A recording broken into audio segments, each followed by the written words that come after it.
So you're thinking of buying PlayStation VR. Great. Here are 5 tips to help you get started with your purchasing decision. But even if you already bought PlayStation VR, these tips may still apply to you. So, number 1, figure out your setup ahead of time. PlayStation VR is a pretty bulky headset. Not only that, but it has a very unique arrangement to your setup in terms of how many cables are going in, and of course the little processing box that comes with it. There's going to be like 6 cables going in and out of this thing. The PlayStation VR headset, of course, is quite large. The processing box has to go somewhere. One USB port on your PS4 is going to get taken up. You're going to have to rearrange the HDMI cables from your TV to your PlayStation 4. So understand where this thing is going to go ahead of time. Understand how it's going to fit in with all of that and where you're going to store the headset and things like that. Number 2, go for the launch bundle. The launch bundle of PlayStation VR is an extra $100. Comes with 2 Move controllers, a camera, which you will absolutely need for PlayStation VR, and a copy of PlayStation VR Worlds. Even if you already have a PS4 camera right now, I still recommend you definitely go for the launch bundle. Because obviously you'd have the extra camera, you can just unload that somewhere on Craigslist, eBay, or whatever for probably like $10-15. So, to eat some of the cost right there to get rid of the extra camera. But the 2 Move controllers are definitely like great for the games that use it. Absolutely adds to the immersion experience for the games that do have 2 Move controller support. Also, PlayStation VR Worlds. Not a title in particular I'd recommend you buy on your own, but since it's in the launch bundle, you might as well get it.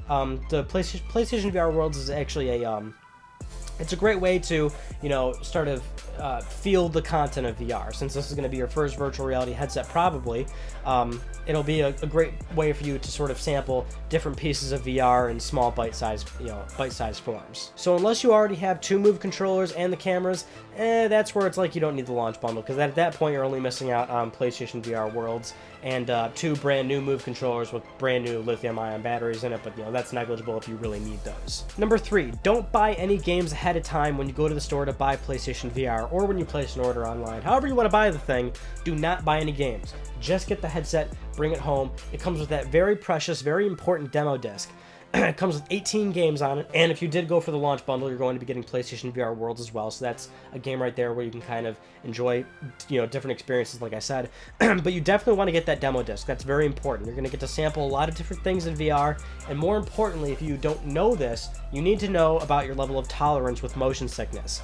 Some people can go into it with some confidence saying, oh, I'll be fine, but realistically, you might not be fine. There are some games where it'll be very rough for you, and you'll have to build up a little level of tolerance to the VR experience. So for example, don't piss away $40 right away, $40-50 on Drive Club VR or Riggs or Eve Valkyrie. Get the demo disc first, play those games, make sure they're suitable for you, make sure they work for you, and make sure you obviously like them to begin with. And then that's where you can make some decisions right then and there if you want to buy certain games or not. Number 4, go to the PlayStation Store and download everything on there. Go to the PlayStation VR catalog. There's actually tons of free stuff on there. There's a lot of free apps, a lot of free experiences. There's a couple of apps on there for videos, so you can check out virtual reality video. Your Hulu, if you use Hulu, if you have a Hulu account, that should update automatically to give you Hulu VR, so you can check that out. There's also some free videos on there you can use. Also, Playroom VR, that is also free. That should boot up a link on your PS4 almost immediately when you connect your VR headset. Download that right away. There's tons of free stuff you can do. The most important thing when you get VR is you want to sample. You want to sample everything. You want to try a number of things. So definitely also go to the PlayStation Store and don't forget to download all those very precious free content items. And number 5, this is when you have PlayStation VR, take breaks. It's very important. If the warning messages on PlayStation VR haven't been enough for you already, all the things about motion sickness or nausea, even if you don't experience those things when you're playing the game, it's very important that you take breaks in between. At most, play for an hour, then take a 10-minute break, 20-minute break, make a sandwich or something. Just take it off every once in a while.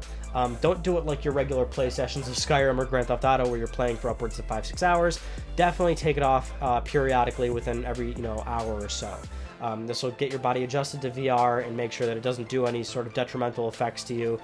Again, even if you don't feel anything, it's still, better safe than sorry. All right, I get it. You guys want one more tip. I guess I'll give it to you. I got one here. This is actually kind of similar to the same tip I gave you in my PS4 tips and tricks video.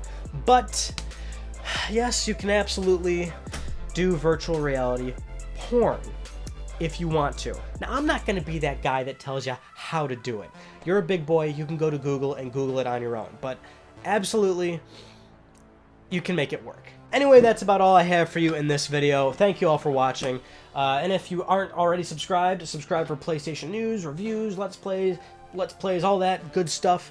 And if you're already subscribed, hey, how you doing? Thank you for watching another video. You're really awesome. I appreciate it. I'd kiss you, but I'm not going to. Anyway, thank you all for watching, and I'll see you all in my next video.